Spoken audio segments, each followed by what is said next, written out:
അസ്സലാമു അലൈക്കും വറഹ്മത്തുള്ളാഹി. കാഴ്ച നഷ്ടപ്പെട്ടാലുള്ള പ്രതിഫലം എന്താണ്? നബി സല്ലല്ലാഹു അലൈഹി വസല്ലമ തങ്ങൾ ഹദീസുകളിലൂടെ വളരെ വ്യക്തമായി പഠിപ്പിക്കുന്നുണ്ട്. കാഴ്ച നഷ്ടപ്പെട്ടവനുക്കുള്ള പ്രതിഫലം സ്വർഗമാണ്. ആ കാഴ്ച നഷ്ടപ്പെട്ട വ്യക്തി അതിൻ്റെ മേൽ ക്ഷമിക്കുകയും അതുപോലെ തന്നെ അള്ളാഹുവിൻ്റെ ആ പരീക്ഷണത്തിൽ ക്ഷമിച്ചുകൊണ്ട് അള്ളാഹുവിൻ്റെ പ്രതിഫലം ആഗ്രഹിച്ചു കഴിഞ്ഞാൽ അതിനുള്ള പ്രതിഫലം സ്വർഗമാണ്. അള്ളാഹു തആല പറഞ്ഞ ഒരു കാര്യം നബി സല്ലല്ലാഹു അലൈഹി വസല്ലമ തങ്ങൾ നമ്മെ പഠിപ്പിക്കുന്നുണ്ട്. അള്ളാഹു പറഞ്ഞു, എൻ്റെ അടിമയെ നേത്രനഷ്ടം വരുത്തി ഞാൻ പരീക്ഷിക്കുകയും അവനതിൽ ക്ഷമിക്കുകയും ചെയ്താൽ അവനു ഞാൻ സ്വർഗം പകരം നൽകുന്നതാണ്.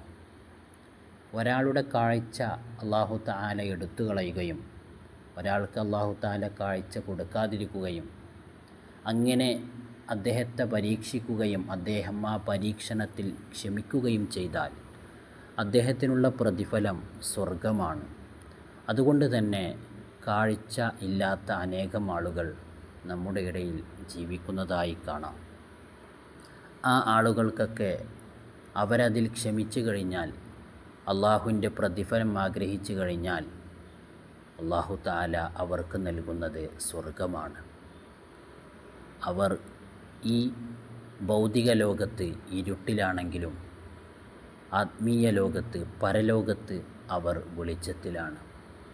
അതുകൊണ്ട് തന്നെ കാഴ്ച എന്നുള്ളത് ഒരു മനുഷ്യനെ സംബന്ധിച്ചിടത്തോളം ഏറ്റവും പ്രധാനപ്പെട്ട ഘടകമാണ്.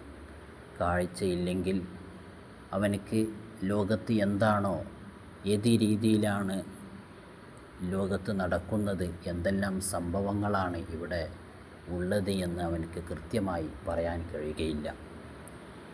മനുഷ്യ ശരീരത്തിലെ പ്രധാന അവയവമാണ് കണ്ണ് എന്നുള്ളത്. കണ്ണിന് കാഴ്ചയില്ലെങ്കിൽ ശരീരം ഉറങ്ങിയതുപോലെയാണ്. നബി സല്ലല്ലാഹു അലൈഹി വസല്ലമ തങ്ങൾ ഒരിക്കൽ മഹാനായ ഒരു സ്വഹാബി സെയ്ദ് ബിൻ അർഖം റളിയല്ലാഹു അൻഹുവിനെ സന്ദർശിക്കുകയുണ്ടായി. അവർക്ക് ചെങ്കണ്ണ് രോഗമായിരുന്നു. നബി തങ്ങൾ അദ്ദേഹത്തിൻ്റെ അടുത്ത് ചെന്നുകൊണ്ട് നബി തങ്ങൾ ആ സ്വഹാബിയോട് ചോദിച്ചു, നിൻ്റെ കണ്ണ് നഷ്ടപ്പെട്ടാൽ നീ എന്താണ് ചെയ്യുക? അപ്പോൾ ആ സ്വഹാബി മറുപടി പറഞ്ഞു, സെയ്ദ് ബിൻ അർഖം റളിയല്ലാഹു അൻഹു മറുപടി പറഞ്ഞു, ഞാൻ ക്ഷമിക്കുകയും അള്ളാഹുവിങ്കിൽ നിന്ന് പ്രതിഫലം ആഗ്രഹിക്കുകയും ചെയ്യും. അപ്പോൾ നബി സല്ലല്ലാഹു അലൈഹി വസല്ലമ തങ്ങൾ പറഞ്ഞു, ഇതുകൊണ്ട് കണ്ണ് നഷ്ടപ്പെടുകയും നീ ക്ഷമിക്കുകയും പ്രതിഫലം തേടുകയും ചെയ്താൽ കൂലി സ്വർഗമായിരിക്കുന്നതാണ്. ഈ ഹദീസിലൂടെയും നമുക്ക് മനസ്സിലാക്കാം, കാഴ്ച നഷ്ടപ്പെട്ട വ്യക്തിക്ക് അല്ലാഹു തആല കൊടുക്കുന്നത് സ്വർഗമാണ്. അസ്സലാമു അലൈക്കും.